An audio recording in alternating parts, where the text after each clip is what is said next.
what is the best piece of advice you've ever been given?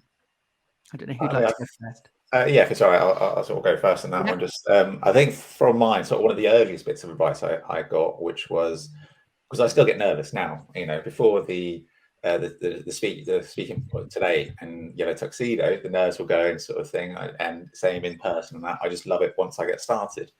And it was, someone said, to turn the feeling of anxiety and the feeling of excitement are the same feelings, and just switching that and going, I'm excited, I'm excited, I'm excited, I'm excited, then allows me to kind of come out and not kind of draw myself in onto that sort of feeling of anxiety, rather to then come out and sort of be who it is, and also to be, I'm sharing something here with the audience, and that's always made it a lot easier for me to kind of get over that initial stumbling block that I might have otherwise.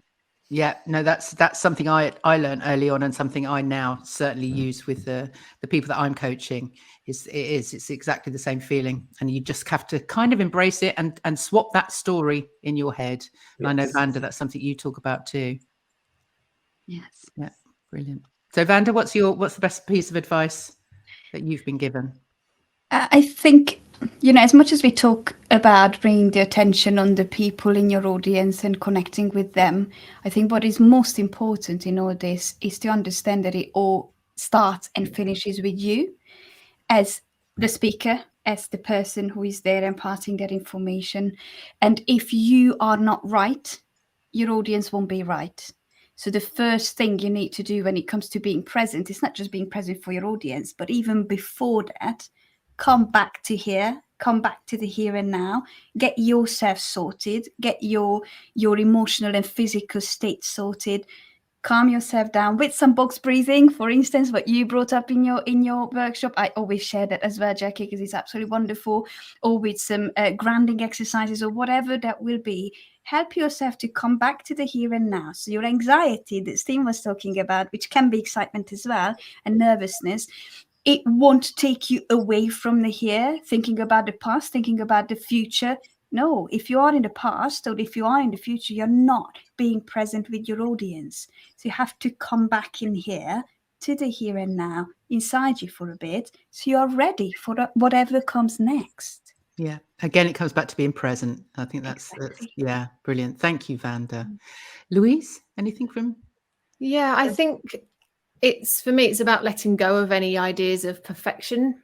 And, I can be, if I allow myself to be, a really chronic over preparer, which I think is why it was so good that I was given so little time for that first one to actually prepare.